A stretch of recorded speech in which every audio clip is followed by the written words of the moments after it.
Hello everybody, my name is Jason. We're doing a matchup video today between Pikachu and Sonic. So Pikachu is being played by Anther and Aion is playing Sonic in this match. And the interesting thing about this particular Pikachu-Sonic matchup, besides the fact that I think that Pikachu and Sonic are both very uncommon characters seen at like high level play, this is literally like the best Pikachu versus the best Sonic right now. So this is the resource to sort of know what this matchup looks like, if anyone ever wants to know what this matchup looks like ever. But the important thing that I think that is cool is to notice how fast these characters are, and how two incredibly fast characters that are fast in like really similar ways. They have quick hitboxes, they can like dash around the stage really fast, they have burst movement options, like Sonic has side B and Pikachu's up B. Anther uses that really well as sort of a neutral game burst movement tool, because he's like super old school brawl, so like that he kind of carries that tech over. But it's interesting to see how playing a fast character like what it looks like when you're playing against another fast character. And I think that an interesting thing to pay attention to is sort of how they're pushed to the limits of human reaction time. Like, a lot of what they do looks really sloppy, but it's because you're really fast, they're really fast, and to have the reaction time to react to something like that just like isn't possible in some of these situations. So you're going to see a lot of reads, you're going to see a lot of call-outs, safe like calls for like jump-ins and dash lengths and stuff. So let's just get started into that, and I'll kind of point it out as it goes on. It's a really interesting set to watch. So right, like let's just look at the literally the very first thing that happens. First off, there's Spider-Man, but Aion is going to let's frame advance. Right, he dash dances a little bit, blah blah blah, and then he catches Anther in his dash dance, and then just goes for like this sort of shooting nair. Right, he does like a short hop nair there, and then catches Anther. Right. If we go back and we look, and I'm like kind of front loading a lot of my analysis right here, but if you look right here, this is, if you freeze this frame, this is like a decent amount of space, right? You can see that like if you were like, let's say playing, I don't know, like who are the two slowest characters I can think of, like Zelda versus Luigi, right? If Luigi is coming in and he's like, first off, let me get this pen size smaller. That's like annoying for me. Okay, here we go. If this was like a Luigi versus a Zelda, right? Let's say that this is the Zelda, and the Zelda is kind of just walling out this area. The Luigi comes in, does like a forward air, right? Zelda can choose to, jump, fair, dash back, do like a forward smash, up smash, right? You have a lot of time to figure it out. So the space in this in a Luigi versus Zelda matchup is like not that big of a deal, right? You can be really close and you can be really comfortable. But the fact is that these two characters are incredibly fast, right? Sonic's here, he goes here, Pikachu's right here, she's trying to like do whatever, and like before you know it, like something like you just get hit by stuff. So like a lot of this match is going to be, oh my god, I'm driving a car at like 90 miles an hour and I'm driving head on to another car at 90 miles an hour. So we don't have enough time to play the slow game. We have to both sort of figure out what it is. Oh, also, this is a sick punish. Nice, keep it going. Yeah, but it's sort of like we have to guess where they're going to be, because these characters are like way too fast, So let's take a look at what that looks like. And I think that Anther does a better job at adapting to that pace of the game over Aion, which I think is what makes him eventually win this game. Okay. Let's go back. I do like this edgeguarding sequence. And this might be a feature of Pikachu, like an advantage that Pikachu has over Sonic in the matchup. But let's look at this, right? So this is kind of the same idea. This forward air covers just like how that nair covered, right? So much space, so much space. If this was any two other characters, then you would have a lot of time to react to this stuff. But Aion doesn't, right? He doesn't have the reaction time to do it. And Pikachu, surprisingly, right, And I think it's thanks to his new PM back air and like the fact that his up air is like really does a lot of damage and stuff. He couples a lot with his weak attack cancel. He can wall out Sonic. So like, let's take a look after this forward air happens, which is all the way back here, I think. Yep. We're going to see a lot of like quick attack, back air, up airs, right? Just walling him out. And I think that once you have Sonic cornered and you can push him, right? You can prematurely put out hitboxes and then he'll run into them, right? Anther isn't attacking Aion right now. Anther is attacking where Aion is going to be and anticipating those angles, right? Seth gets really scared, throws out a hitbox and dies. But that was all really good edgeguarding by Anther, and that's really understanding what it means to play this matchup, right? They're out really far away, and like Anther's jumping and he's doing a really defensive wall right there. You see how he's not moving as much as Aion is. And he's the one that's saying, okay, I'm gonna play defense right now. Right? If you look at Aion, he's running, he's going back and forth. Just like notice the movement, right? Like notice the movement of these characters. Like Pikachu is just moving like kind of up and down around kind of like here, and then Aion is moving kind of side to side, like back and forth here. So if I'm gonna play the video right now, right? They're following these trajectories, right? Like you can see that the way that Anther is playing was like a lot more defensive, a lot safer than the way that Aion was. And I do think that you see, like, the more vertical movement you see, the slower they're playing, the more they're trying to react and like maybe jump over stuff. Whereas the more horizontal you're playing, the more you're kind of like looking for that moment to go in, right? So like notice the movement, notice the sort of slices and angles of attack that these players like to play, right? Anther again, reactive, you see? And I want to talk about go more into the exchange and the conversion between time and space in different matchups. Time and space, like special relativity, but like time and space, like let's look at like the situation earlier when these characters are this far apart. Oh, whoa, that's weird. I want this one. Okay, when these characters are this far apart, you can't react, right? If there were any other characters, you could, but right here it's really hard. It takes like they can just close that gap so fast. So what's the solution to that? One is to like just have really good reaction times, right? Like be like a god at Smash, but like what if you're not? What if you're having an off day? What do? How do you slow the game down, right? In order to be able to react to it. What you do is you increase the space, right? You increase the space to this big. And even though it looks like it's huge, it's like a huge space, right? It's actually the equivalent of a much smaller space. A much smaller space, maybe this space in another matchup. But this is like a very critical distance. You see that Anther pushes himself back so that he can pivot grab Aion right here, right? So the way that you exchange space for time in this game, where it's like the farther away you are, the more time you have, and the closer you are, the less time you have, right? So like if you want to be really aggressive in their space, you're gonna have to be able to do it in a shorter amount of time, right? Here we go.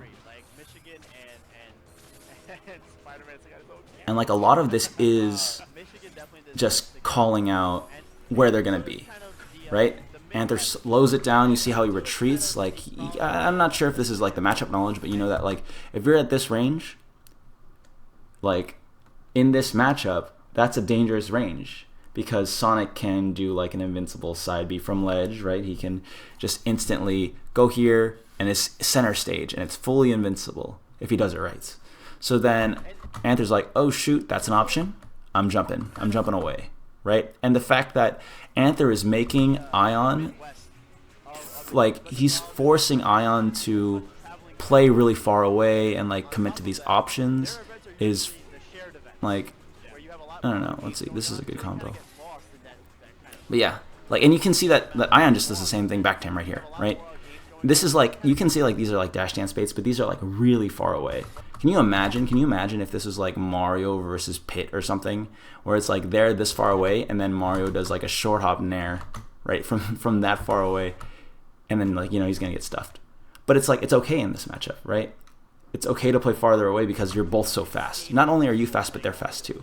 So you have to simultaneously like sort of whiff punish them, but you have to do it before they throw out their hitbox, because you know what I mean. It's a very awkward way to play. You can see right here, that's what it looks like when you miss, right? Anther throws out this down tilt, anticipating that side B, but is a little too far off, right? But the important thing to notice is that they're making these calls, right? And I think that that's an important thing to distinguish low level play from high level play, is that the high level players are willing to take the risks. If you never take risks, if you never like go for that down tilt or like try to stuff a fast character out of their approach, then they're just gonna walk all over you. You know, you have to make them respect your hitboxes in order to sort of, okay, like you can't just run in and run over me for free. If you do, if you're just slightly wrong in your timing, then I'm gonna hit you and I'm gonna take tons of damage on you, right? And all these things are reads. You can't just react your way to victory sometimes. Sometimes the character that you're playing against is just too fast. So like, you know, these things won't work sometimes, but like when they do, like they're gonna hurt your opponent first off, and then the fact that you go for them, right? Let's see what happens. Yeah, the fact that you go for things like this, right? This neutral air is a call.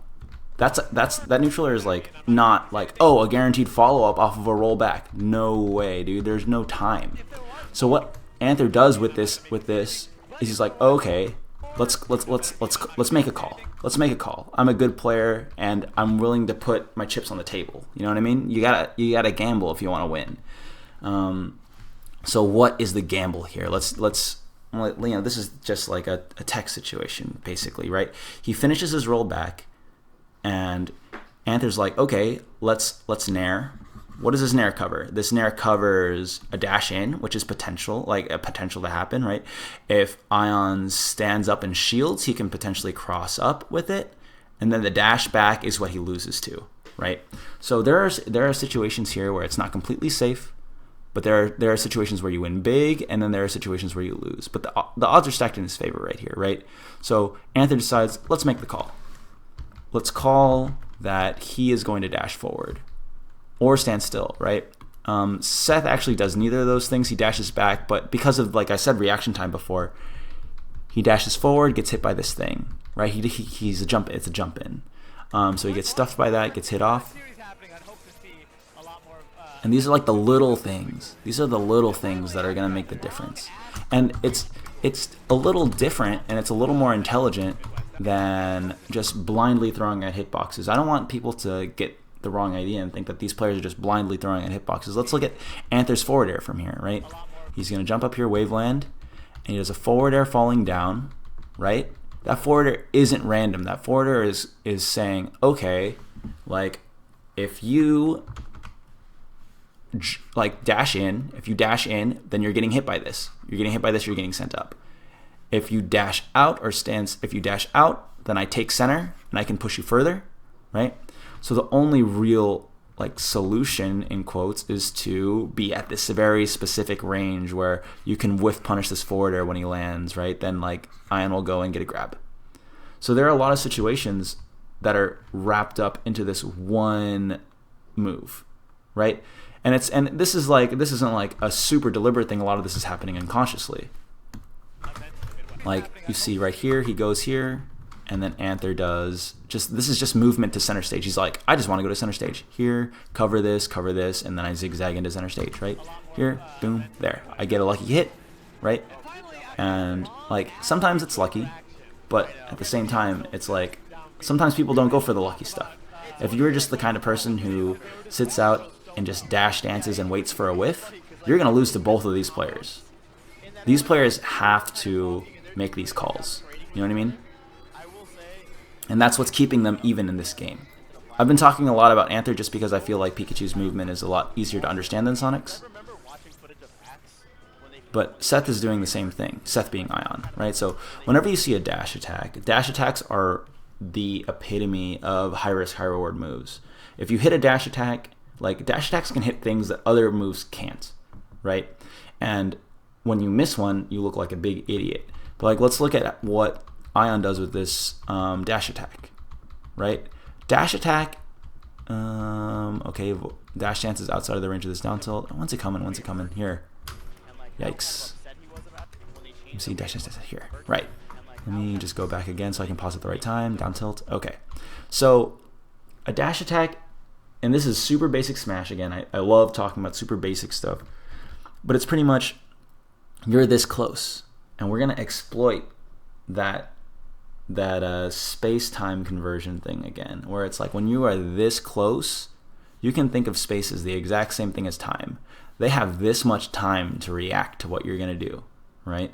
So when you throw a dash attack and you have that extra little bit of burst movement attached, this space, right, where it's like, let's say I go for a short hop fair or a short hop nair, it gets cut, right? Like this takes like this long.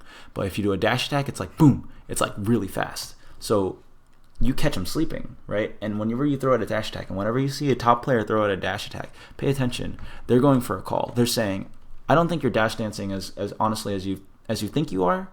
So I'm going to just check it. I'm going to check it. Like if I hit you, that means that your dash attack is lazy. If I miss, that means that your dash, or if I hit, that means your dash dance is lazy. There are a lot of players that have lazy dash dances and they don't react to what's happening in front of them. This is testing their reaction time. And Anther fails the test. He gets knocked down and, you know, like get up attacks or whatever. But like that was like the idea of that dash attack. Ooh, Anther dropped something. But you're gonna see the sickest Pikachu thing you've ever in your whole damn life right now.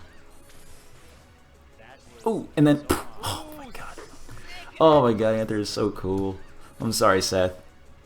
But 2 tail spikes and then the reverse. Oh my god, to even up a game. Oh, so cool. Okay, so let's see how this last stock ends. You see right now that Anther is sort of, he's alternating. Anther is kind of alternating between Tiny Mouse Marth and then just the Cannonball, right? So like, what do I mean by those things? I just made up a bunch of words. It's like pretty much there are 2 modes. Right here, this down tilt, this down tilt is the check. You know what I mean? It's the defensive check. Are you going to run in? Right? And this is the rhythm that Anther has chosen to settle into. If you have a dishonest dash in, I'm going to catch you here, and then I'm going to knock you down into a tech chase situation, right? And then the next thing that he does is he does, oh my god, what happened? The screen's all gray. Okay. The down tilt, nair, right? So like you see like, it's just like, oh like down tilt, nair. That's sort of the 1-2 punch, down tilt, nair. Down tilt, where it's like, and then that one's an up smash. But like, how do these 2 moves work together? And why does he choose to kind of use that combo, right? Let's talk about, let's kind of combine the 2 things that we've been talking about this game. Let's go back to this down tilt. What happens if they respect you, right? So like you're like, okay, if they disrespect me, they jump in, they get hit, right? They jump in, they get hit, boom, I win, right? But let's say that they don't. Let's say that they stay put. They stay here. I whiff a down tilt. It's like then they go in, right? Like Pikachu's down tilt is pretty safe. It's pretty fast, so it's hard to whiff punish it. So that's what Anther's doing here. He's saying, okay, like I'm covering 2 things. I'm going to cover him going in now, right, with this down tilt. I'm covering him going in later with this nair, right? So if I go for this, I lose, and if I go for this afterwards, I also lose. So the answer to beating both of these is to stand here, dash dance in this kind of area, and then you dash grab, or like you like shield grab this nair that comes afterwards. So that requires Aion to be waiting a lot, right? So that's like the patience of that the patience of waiting for this whole sequence to end is what's going to win Aion that interaction. But Anther's like, you know what? Let's try it. Like I lose to one thing, but I win against 2 things, right? So he wins, right? Goes in, fair hits, down tilt nair, right? The down tilt nair hits. Like whenever the down tilt whiffs, the nair comes afterwards. And Aion is not able to respond to this combo. It's not like a combo in the sense that it's a true combo, but it's a combo in the sense that it's a sequence of neutral game interactions that Anther is repeating, right? And then right here, Anther mixes it up, which is always good. You see the spacing right here, where he's like, wait a second, this Nair might not be the best thing. Let's back off. I have that option. Oh, I have all this space to react, right? Like, Aion is all the way out. This down tilt whiffs, and in response to that down tilt whiffing, look at Aion jumping, nairing, instant nair. So you see all this time. Anther has all this time because he gave himself the space, right?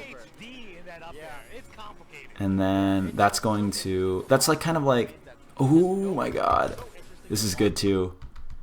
This is just super random, but reverse up air as shield, or the up air hitbox comes out behind Pikachu, so he's able to use that as an anti-cross up. Sonic is such a safe character on the ground because he can typically just cross people up and it doesn't matter. But Anther was able to catch him. He was able to catch him because, like Aion's kind of been, at the mercy of just Pikachu's speed. He has to kind of respect that as well. That's a trade. Nice up air for the punish. Again, just walling with down tilts. Like Anther is actually playing very much like a Marth would, which is weird because he's like Pikachu.